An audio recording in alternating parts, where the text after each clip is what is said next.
শেখ হাসিনা দেশে ফিরলে তার আত্মসমর্পণের কোনো সুযোগ থাকবে না। সরাসরি গ্রেপ্তার করে আদালতে দেয়া রায় কার্যকর হবে। জাতীয় সংসদে দাঁড়িয়ে স্বরাষ্ট্রমন্ত্রীর এই এক ঘোষণায় তোলপাড় শুরু হয়েছে পুরো দেশে। মাত্র কিছুদিন আগেই রয়টার্সকে দেয়া সাক্ষাৎকারে শেখ হাসিনা ঘোষণা করেছিলেন তিনি আগামী ডিসেম্বরে দেশে ফিরে আদালতে আত্মসমর্পণ করবেন। কিন্তু সরকার সাফ জানিয়ে দিল, কোনো আত্মসমর্পণ নয়, পা রাখা মাত্রই কার্যকর হবে জুলাই গণহত্যার সাজা। কিন্তু কিভাবে ফিরিয়ে আনা হবে তাকে?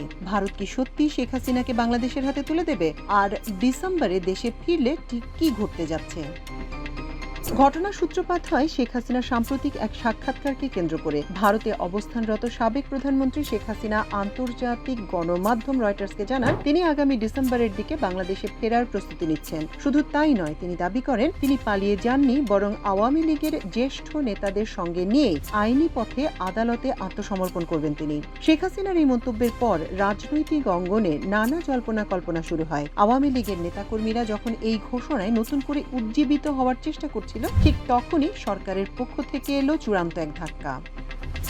মঙ্গলবার 14 জুলাই জাতীয় সংসদে জুলাই গণ অভ্যুত্থান ও গণহত্যার বিচার শীর্ষক একটি সাধারণ আলোচনায় অংশ নিয়ে স্বরাষ্ট্রমন্ত্রী সালাউদ্দিন আহমেদ পলাতক প্রধানমন্ত্রীর আত্মসমর্পণের দাবিকে এক ফুৎকারে উড়িয়ে দেন। তিনি স্পষ্ট ভাষায় বলেন, হাসিনাকে ফিরিয়ে আনার জন্য ইন্টারিম গভর্নমেন্ট থেকে শুরু করে এ পর্যন্ত আমরা তাগাদাপত্র দিচ্ছি as per extradition treaty with the neighbouring country. Extradition চুক্তি অনুসারে আমরা তাকে ফেরত চাই।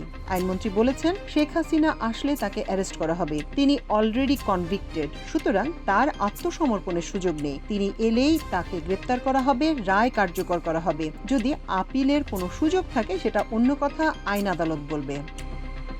স্বরাষ্ট্রমন্ত্রী সংসদে জানান, গণহত্যার বিচার দ্রুত শেষ করার জন্য প্রয়োজনে আন্তর্জাতিক অপরাধ ট্রাইব্যুনালের সংখ্যা আরও বাড়ানো হবে। নিয়োগ দেয়া হবে অতিরিক্ত প্রসিকিউটর ও তদন্ত কর্মকর্তাকে, যাতে কোনো ফাঁকফোকর ছাড়াই পুরো আওয়ামী লীগের দলগত বিচার প্রক্রিয়া সম্পন্ন করা যায়।